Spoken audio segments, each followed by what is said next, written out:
A qualidade de vida para as pessoas com síndrome de Down vem melhorando dia após dia. Eles disputam campeonatos esportivos, estudam em escolas regulares e trabalham. Vitória da inclusão. A síndrome de Down é o assunto de hoje do MGTV Responde. Zé é um garoto especial, não por ter a síndrome de Down, mas pela simpatia e sorriso contagiantes. Fã de futebol, é cruzeirense roxo. Aí se alguém falar mal do time do coração.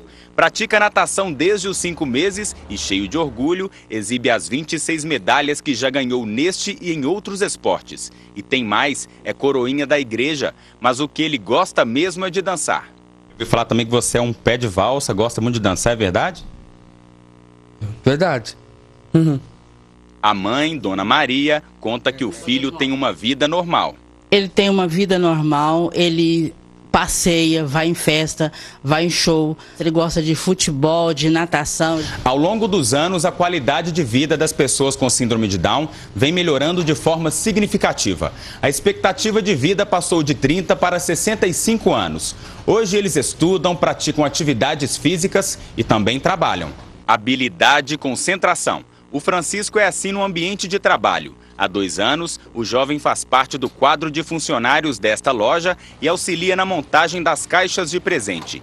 Quanta agilidade em menos de 1 minuto. Guardar umas roupas também, que eu mais gosto. Sapatos e mais outras coisas. Você gosta muito de trabalhar? Por quê, Fran? Eu gosto daqui, da loja. Eu gosto de todo mundo. E amizade. O bom é que para tudo isso, para o trabalho, para as idas e vindas, tem sempre um companheiro. E que companheiro?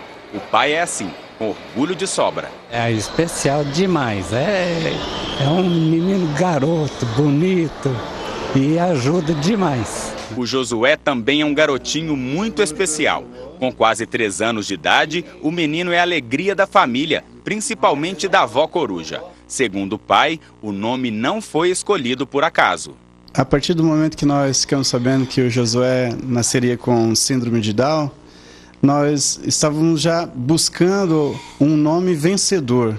E Josué, como um profeta da Bíblia, ele foi um vencedor. Ele nunca desistiu da batalha. E é isso que nós queremos para o Josué, o nosso filho. Com todas as limitações, com todas as barreiras que ele vai ter na frente, que ele sempre seja um vencedor. Há 1 ano, Josué frequenta a Pai de Uberlândia e uma escola regular. A mãe mostra com satisfação os trabalhinhos feitos pelo filho. Os primeiros passos já foram marcados com tinta. E nem dá para imaginar até onde eles vão chegar. Como mãe, para mim, é muito importante, né, perceber que a sociedade tem mudado, né, tem feito projetos para inclusão. A gente pode ver muitos adultos já com síndrome de Down no mercado de trabalho, alguns já namoram, alguns têm relacionamento, né, são bem aceitos aonde eles vão, como meu filho sempre é muito bem aceito.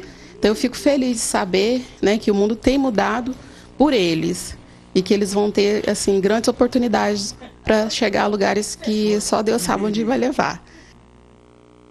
E para falar mais sobre esse assunto, nós estamos recebendo aqui no estúdio o pediatra Luciano Borges Santiago e também a psicóloga Ilceia Borba. Boa tarde a vocês dois, obrigado pela presença.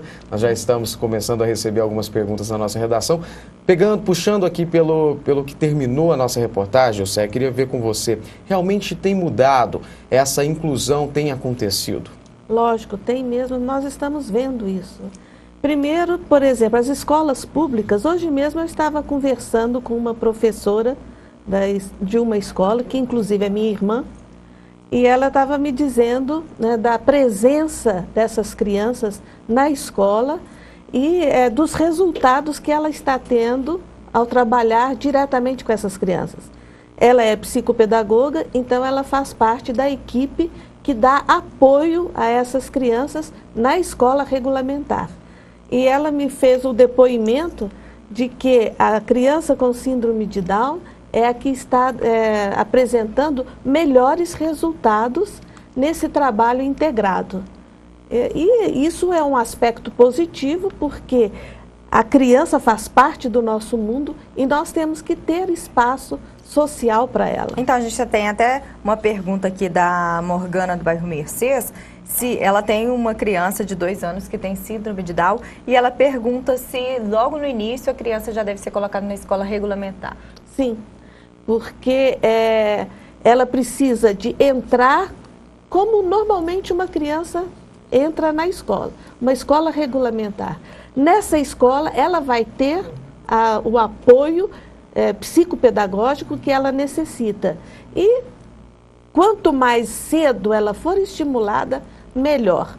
Lembrando que essa criança precisa ser estimulada em todas as áreas e acompanhada de perto também pelo médico, né, porque ela está mais sujeita a doenças, a infecções, devido mesmo à sua estrutura física. Então, fisioterapeuta, terapeuta ocupacional, psicólogo, psicopedagogo, a parte da medicina também, sempre presente na vida dessa criança. Um acompanhamento multidisciplinar, Sim, né, Eusséia? A gente mesmo. tem uma pergunta agora da Ana Paula do Boa Vista, é para o senhor, doutor Luciano. Ela quer saber se existem fatores de risco para um bebê nascer com síndrome de Down. Na verdade, o risco em geral na população é de 1 para 800. Assim, não existe assim alguma coisa específica. Agora, existem alguns tipos de síndrome de Down, porque na verdade existem 3 tipos. E um dos tipos pode ser um pouco mais frequente. Então, chama translocação. Os pais que tiverem esse tipo de problema, nós podemos ter uma frequência bem maior. Aumenta em 50% o risco, chance de 50%. Então, nesses casos, os pais têm que ter um aconselhamento genético. Então, tá? Os pais têm que fazer um mapeamento genético? Isso, é indicado para todo mundo que quer ter filho fazer esse mapeamento? Acho um pouco difícil a gente generalizar, né? Porque a chance de risco é muito pequena. E esses casos específicos que eu falei respondem para um percentual muito pequeno. Mais de 95% dos casos são esses casos de frequência relativamente pequena. Na verdade, 1 para 800 é até uma frequência alta. Agora, essa frequência aumenta, um fator de risco importante é a idade. Então, a idade sim, porque os estudos mostram que principalmente acima de 40 anos, 45 anos, a mulher principalmente, isso pode chegar a uma incidência de 1 para 40. Né? Então aí fica, apesar que na prática eu particularmente não tenho visto isso, certo? É incrível que a maioria dos casos que eu tenho de síndrome de Down são de pessoas mais jovens, mas na literatura internacional isso é consagrado, né? Então acima dos 40, 45, e a gente sabe que a maternidade está sendo adiada, né? Por questões sociais, profissionais.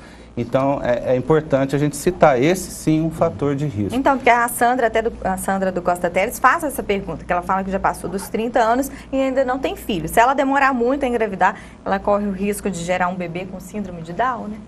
Na verdade, o risco aumenta, né? A gente não pode, não só síndrome de Down, mas outros problemas aí ginecológicos, com a idade, isso aumenta. Mas também a medicina melhorou muito nesses cuidados, né? Alguns riscos podem ter sido melhorados com a própria medicina melhorando, então uma coisa... Mas ainda a idade ainda é um fator que se tem um pouco de medo, tá? Eu só queria complementar uma coisa que a senhora falou em relação das crianças na escola, que eu acho interessante, o quanto é importante para as crianças normais conviverem com as crianças com síndrome de Down. Que elas aprendem a desenvolver tolerância, né, a aceitação de outras crianças diferentes, né, a parte de humanidade própria. A gente está vendo cada vez mais a humanidade ficar tão longe de valores importantes. Então, eu gosto de chamar essa atenção, né, porque às vezes o pessoal, nós vamos ter que ter uma criança com síndrome de Down lá, nós vamos ter que tolerar. É extremamente importante para as crianças normais essa convivência. Lógico. Né? E outra coisa também, né, dentro dessa pergunta, a avaliação genética seria indicada para quem já teve uma criança com a síndrome. Aí sim, né? E aí sim, aí não há dúvida que aí torna-se fundamental. Porque essa questão sobre a idade, sobre as causas de síndrome de Down, existe muita lenda, muita curiosidade, porque inclusive a Globo já exibiu uma novela em que uma moça jovem, né, ela teve gêmeos, a menina nasceu com síndrome de Down e o menino não. Então fica essa questão, mas não é mais para mulheres, né, acima dos 40 anos? A incidência de 1 para 700, 1 para 800, ela acontece no geral, né? Agora, a idade e alguns tipos, né, de síndrome de Down podem aumentar bastante a frequência, tá? A única forma de se evitar é fazendo esse mapeamento? É uma dúvida da Ana Paula, também do Boa Vista. Teria como evitar? Assim, se for uma idade avançada, ela tem a condição de tentar evitar, mas se ela quiser ter filho, ela vai ter um risco de 1 para 40. Ela tem que passar Ela por tem que esse saber risco. que existe esse risco. Se for o problema de translocação, que é uma alteração que gera uma frequência maior, a chance maior de um outro filho vir a ter, né, os pais têm que tomar uma decisão, porque assim, é uma vida que vem por aí, né, com um papel social importante. Né, como eu disse, assim, é extremamente importante as crianças especiais, não só a síndrome de Down, para a convivência com as crianças normais, para desenvolver valores, para desenvolver tolerância, para desenvolver humanidade nessas crianças. Um tipo, né, da síndrome acontece na chamada mosaico, que são assim, algumas células têm essa alteração cromossômica e outras não. Então é uma coisa interessante pensar assim, né? Como é essa causa, o que causa? A gente constata depois do exame feito, mas a causa ainda não está certa. E se fizer um mapeamento antes de ter, vai virar assim uma coisa assim, meio o pessoal vai ficar louco, né? Porque assim, não só a síndrome de Down, mas existe um monte de doenças, né, congênitas aí de risco alto, né? E a gente não tem como, assim, porque senão, se a gente for fazer assim, ninguém vai querer ter filho, né? Todo mundo vai ficar com medo. Hoje estamos falando sobre a síndrome de Down. Vamos a outras perguntas dos telespectadores. Então, a Vera Lúcia, do centro de Tuiutaba, quer saber se existem diferentes graus da síndrome. Ela diz que tem uma irmã com esse diagnóstico, mas que os traços fisionômicos que caracterizam os pacientes são bem leves e o aspecto psicológico é de uma pessoa totalmente normal. O senhor começou, né, a falar sobre esse assunto no bloco anterior, né? Que são 3 tipos. Na verdade, a doença em si é a trissomia de um dos nossos pares cromossômicos, 21. Então, a doença é uma só. Mas a manifestação nas pessoas são manifestações diferentes, tá? Então a gente precisa diferenciar. Mesmo, por exemplo, se eu tiver uma gripe, a mesma gripe, o mesmo vírus em pessoas diferentes, vão ter sintomas diferentes e consequências diferentes, tá? Então a doença em si, a alteração é uma só, por 3 motivos diferentes, mas é uma só, mas com graus em cada pessoa de forma diferente. E doutor, como devem ser os cuidados iniciais? Desculpa. Não, acho que eu sei, quer falar também sobre esse assunto. Existem crianças com síndrome de Down que apresentam um retardo mental leve, outras moderado e raramente um retardo mental profundo. Então existe essa diferença na apresentação da síndrome. E há dificuldade também de aprendizado? Também, isso, se é um retardo mental leve, né, ela vai ter um desenvolvimento mais acelerado, não tão lento, né? E eu achei um dizer muito interessante, que quando nós estamos diante de uma criança com síndrome de Down, a gente não deve se preocupar com até onde a educação pode levá-la, mas do ponto de partida, porque o final é muito, muito grande e com bons recursos. O importante é estimular, né? Isso. Voltando então, doutor, como que devem ser os cuidados iniciais? É possível diagnosticar a síndrome ainda na gestação, né? Isso é extremamente importante, né? Já na gestação, até pelo ultrassom, o ultrassonografista tem condição de já ver algumas alterações que podem indicar que se trata de uma criança de síndrome de Down. E existem outros exames que o ginecologista pode, o obstetra pode indicar. Agora, ao nascer, nem sempre tem características físicas totalmente definidas. Então, em qualquer dúvida, deve-se ser feito o exame cariótipo para se confirmar. Agora, a partir do momento da confirmação mais precoce possível, é aí que entra a estimulação precoce. Tem que ser o mais rápido possível para que a gente tenha um mínimo de deficiência mental, de atraso, para que essa criança realmente tenha uma vida o mais normal possível. E aí entra uma equipe multidisciplinar, porque essa criança tem que ser avaliada, como já foi falado, pelo fisioterapeuta, pelo TO. A PAI tem um programa muito importante, então mesmo que ela vá para escolas regulares, mas ela tem que ter aquele acompanhamento especial dela. São crianças que nós temos que avaliar o neurológico, tem que fazer avaliação oftalmológica, que elas costumam ter problemas oftalmológicos, auditivos, problemas endócrinos, de tireoide em especial, problemas cardíacos, tá? E uma coisa extremamente importante é flacidez. E isso vai entrar num ponto importante que é a amamentação. Porque essas crianças de síndrome de Down, elas têm uma flacidez muscular muito grande e elas não conseguem amamentar direito. Elas têm uma fraqueza muscular e não conseguem sugar direito. Mas como a equipe especializada em amamentação, a gente faz o estímulo específico, principalmente com fono e com a enfermagem, fazendo uma ordenha da mama e retirando e fazendo relactação. Nós temos muito caso de crianças com síndrome de Down que amamentaram até 2 anos. E vai ser fundamental, porque são crianças, como a própria Eusséia já falou, com maior chance de infecções. Então, aí é extremamente importante. Então, eu quero deixar esse alerta, porque muita criança com síndrome de Down perde a amamentação, porque não é feito esse estímulo desde o começo da parte muscular que tem essa hipotonia generalizada. Uma coisa que eu gostaria de lembrar é a atenção à família.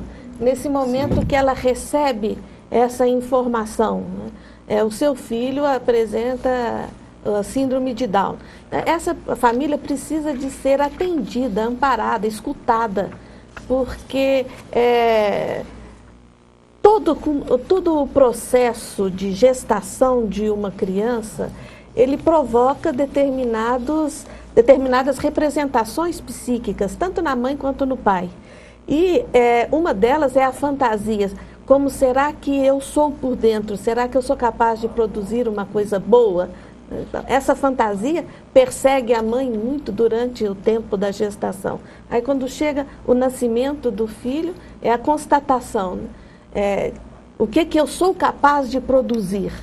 Por isso é importante a presença do profissional, né, da área psíquica, que atue com a família para atender essa demanda. Isso que a senhora está falando vai de encontro com a pergunta da Joana, do bairro Abadia, aqui de Uberaba. Ela tem uma grande dúvida de como lidar com a criança com síndrome quando se está num momento, numa relação pública com outras crianças. Bom, primeiro que essa relação pública com as outras crianças não deve ser alguma coisa de exceção na vida dela. Daí a importância da inclusão. Então, desde cedo, essa criança estar acostumada a frequentar o meio social com todos da mesma forma. E na família, no grupos sociais, na escola, de amigos, nós temos que levar essa criança pensando nos aspectos normais e não naquilo que a diferencia, mas naquilo que ela se assemelha a todas as outras crianças e que esses sinais existem também. A Karina, do bairro de Lourdes, e a Adélia Cristina, elas perguntam se existe uma previsão de idade para a criança que apresenta síndrome de Down começar a andar. Elas têm essa preocupação, né? Se é a mesma de uma criança dita como normal, né? Pela flacidez e por todos esses problemas de desenvolvimento que ela tende a atrasar um pouco, né? Mas cada criança é uma. Então, por isso que ela tem que ter um acompanhamento individualizado. Em geral, atrasa um pouco. A maioria das crianças com 1 aninho já está andando. Mas aí ultrapassaria os 2 anos, por exemplo? Dependendo do caso, pode acontecer. Mas com o estímulo precoce, em geral, isso não acontece. Daí a presença de um fisioterapeuta. Fisioterapia desde o início, bem no início mesmo, desde nasceu, nós já vamos começar a fazer uma pequena fisioterapia. Já começa a fisioterapia até oral para amamentação, é a primeira delas, né, com TO, com fono e os profissionais, tá? Eu queria só chamar a atenção, você falou dos pais, né? Porque assim, a criança nasce, todo mundo volta a olhar para a criança. Então, equipe multidisciplinar em cima da criança, todo mundo lá atendendo e esquece o pai e a mãe. É extremamente importante esse atendimento psicológico com o pai e com a mãe. Vocês dois falaram sobre essa questão, batendo muito na tecla desse acompanhamento multidisciplinar de fonoaudiólogo, fisioterapeuta, especialidades médicas, né? E os telespectadores em casa devem estar se perguntando, eu encontro tudo isso disponível na rede pública? Tem como ter acesso a todos esses cuidados que as crianças necessitam? Bom, como já foi dito, a APAI, ela oferece todo esse apoio, né, da criança fora da escola. Na escola, também na rede pública, existe já não só um psicopedagogo que trabalha com essas crianças fora da classe regulamentar, dando, né, um suporte melhor para ele, que ele necessita. E E essa criança, essa família precisa também de olhar bastante essa criança para poder perceber dos mínimos detalhes, né, os sinais que ela vai nos dando daquilo que ela precisa. Os pais que olham, que acompanham, que participam da vida percebem isso. Agora uma pergunta da Elaine, do bairro Canaã, em Ituiutaba. Ela gostaria de saber se o portador da síndrome pode praticar esporte normalmente ou se há alguma restrição, doutor. Não, restrição em geral não há, mas tem que olhar a individualidade, porque como existe flacidez, existe hipotonia, flacidez muscular, de tendões, então tem que ser bem acompanhado para ver em que ponto que a criança está pronta para praticar esporte. É claro que esportes com menos impacto são sempre melhores, né, de uma maneira geral. Natação, por exemplo, é um esporte excelente. Os outros que têm impacto podem ser praticados, mas a gente tem que individualizar cada criança. A gente então agradece a presença dos dois, o CEA e o doutor Luciano, por todos esses esclarecimentos, que com certeza os pais com dúvida, que estão nesse começo, então já passaram um tempo, agora estão mais tranquilos, né, na forma de cuidar dessas crianças e jovens, porque hoje em dia, né, muitos adultos com síndrome de Down também, eu né? acredito que é importante salientar o seguinte, nosso momento cultural está alerta, ele está sabendo disso, inclusive nós temos atualmente o dia da criança de síndrome de Down, né? Que é no dia 21 de março, agora recentemente. Então, existe toda uma estrutura já decorrente de uma análise correta das necessidades de todos. Tá certo, muito obrigado, tá? Boa tarde para vocês. Boa tarde.